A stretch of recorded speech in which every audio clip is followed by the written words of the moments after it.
Souvenez-vous de ce passage, extrait de l'épisode Inspection numéro 2.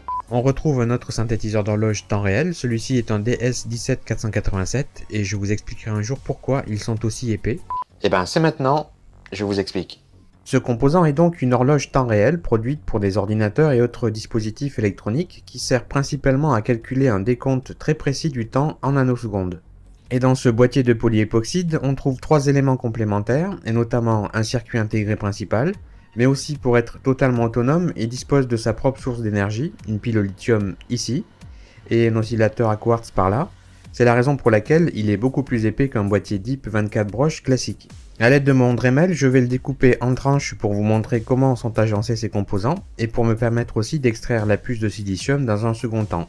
Et voilà comment je compte le découper pour tenter de préserver ces éléments. Sur la tranche du milieu, on devrait trouver la pile et l'oscillateur, et sur celle du bas, bien sûr, la puce.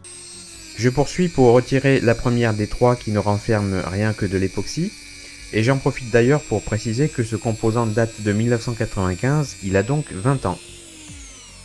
Sur la seconde tranche, on voit bien apparaître la pile bouton au centre et l'oscillateur à gauche, oscillateur qui a malheureusement été sectionné en deux dans la manip, mais au moins la pile est intacte, ça permettra de la tester et voir si elle fournit encore de l'énergie après tout ce temps.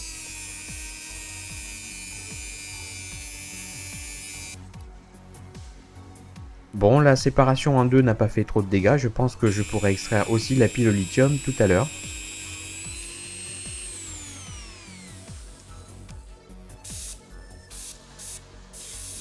Pour ce qui concerne la première tranche, celle du circuit intégré qui se trouve ici au centre, je vais procéder à l'extraction en utilisant mon mini chalumeau avec la flamme à 1300 degrés dirigée vers l'arrière de la puce pour ne pas risquer de carboniser la surface de son circuit.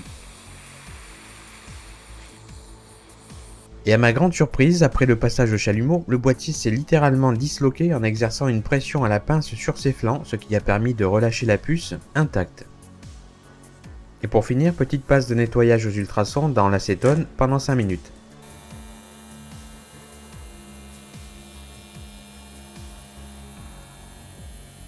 Voilà, revenons quelques secondes sur la seconde tranche, sur laquelle on a l'impression que la pile au lithium et le quartz ont été fossilisés, et vous pouvez aussi voir que les broches sont aussi présentes jusqu'ici, et que ces deux éléments sont d'ailleurs connectés à 4 d'entre elles. Pour extraire la pile, il n'y a pas vraiment d'autre méthode que d'y aller au forceps avec 2 pinces et briser ce qui reste d'époxy tout autour.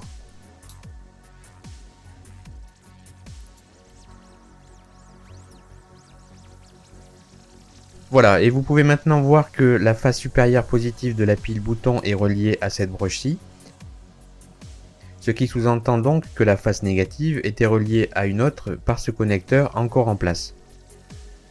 Je vais pouvoir la mesurer, sachant qu'initialement c'est une pile de 3 volts, et là, elle est totalement vide, ce qui n'est pas très étonnant, l'autonomie du système est garantie par Dallas Semiconductor pour une durée de 10 ans. Et pendant le reste de cette brève, on va donc s'intéresser à cette puce et à son architecture car il devrait y avoir pas mal de détails intéressants à apprendre. Et avant d'observer sa surface jusqu'à un grossissement de 600 fois, voici un gros plan pris à partir d'une caméra microscope qui nous permet déjà de constater que cette puce contient aussi de la mémoire. Et bien sûr, en analysant le schéma fonctionnel extrait de son datasheet, on comprendra mieux comment elle agit. En partant du haut, nous avons le quartz embarqué qui oscille à une fréquence de 32 768 Hz, permettant le calcul de la forme d'onde carrée que l'on retrouve en sortie de la broche SQW.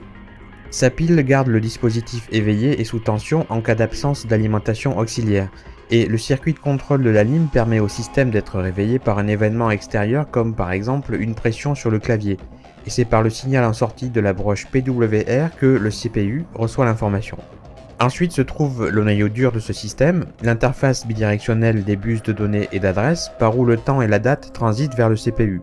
Voici par exemple un tableau indiquant la fonction de chaque adresse, et surtout toute la circuiterie logique qui permet de transformer chaque cycle d'horloge en une série d'informations numériques utiles au CPU quand il a besoin de connaître la date et l'heure de manière très précise. Et voici ce que ça donne sous forme de circuit intégré. Cette région rectangulaire à droite n'est autre qu'une masse ROM utilisée par le contrôleur de registre pour calculer une date calendaire, Et on se retrouve juste au-dessus à un grossissement x600 pour mieux en apercevoir les transistors.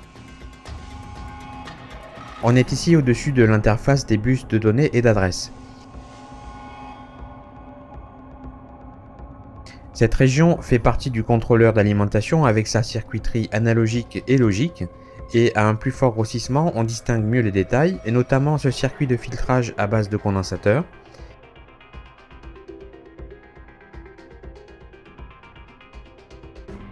Il y a en alternance une grosse structure de transistors suivie d'une partie à base de passifs, comme celle-ci.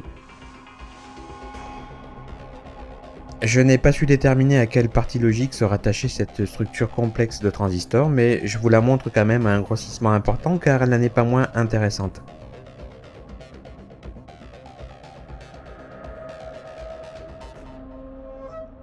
Et nous sommes désormais au-dessus des 4 kilo-octets de mémoire RAM dont dispose ce circuit.